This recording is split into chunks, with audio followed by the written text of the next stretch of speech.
పెళ్ళొద్దు పెటాకులొద్దు అంటూ వాగుతాడు. మీరు కూడా ఆయన మాయలో పడి వీధులు పట్టుకుపోతే నేనేం కాను ఇల్లేం కాను. అంటే శ్యామల ఇప్పుడు అది నోరు ముయ్యండి. చూస్తా కత్తితి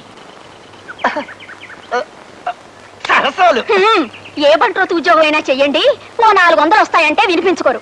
కవిత్వం రాస్తా కథలు చెప్తానంటూ పైచి పోయేషాలేస్తారు. ఇంటాయనకి మనం 6 నెలల అద్దె బాకీ ఉన్నాం, గుర్తుందా? ఎందుకు గుర్తులేదే?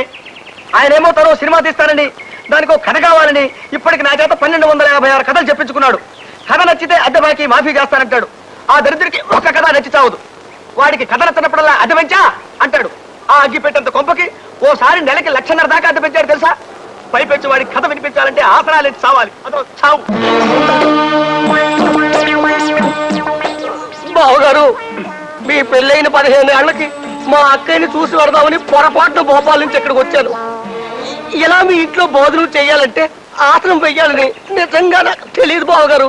ఆ భోపాల్ గ్యాస్ ప్రమాదంలో పోయినా బాగుండేది. ఈ బాబు తప్పేసి మాట్లాడబాక. మాట్లాడితే ఆసనం పవర్ బాబే. మీరేమైనా అనుకోండి, నా వల్ల కాదు బావగారు. ఈ ఆసనాలు వేయడం నా వల్ల కాదు. నేను పోతా, బాబాలు పోతా, నేను పోతా, బాబాలు పోతా. ఇప్పుడు ఎట్లాగెళ్తావయ్యా? ఇప్పుడు రైలు లేదు. లేకపోయినా సరే పట్టాలు వచ్చుకుని పరిగెడతా. నేను పోతా, బాబాలు పోతా. అదేమిట్రా తమ్ముడు, ఎక్కడికి? అక్కయ్యా, నా ఒంట్లో ఉన్న అవయవాలన్నింటినీ చాకలి మూట కట్టినట్టు కట్టిస్తున్నాడే బావా.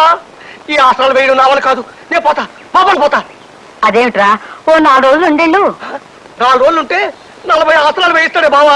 నా వల్ల కాదు. నేను పోతా, బాబాలు పోతా. 15 ఏళ్ళకి వచ్చారు మా తమ్ముడు, అతన్ని ఇలా బెదరగొట్టి పంపించేశారు. ఏం మనుషులో ఏం లోకమో. నా గొడవ వదిలేసి అట్లా ఈదులోకి వెళ్ళి సూత్త నిలబడు. మన ఇంట్లో ఖాళీ అయిన ఈ వాటాలోకి అద్దెకి తలక మార్చినట్టు వస్తాడేమో. మరే ఈ వాటా ఖాళీ నెల కావస్తోంది. ఎంత నష్టపోతున్నామో. అదిగో ఆ ఎదురుగుండా ఉన్నాడుగా సీతారామారావు, అతనికి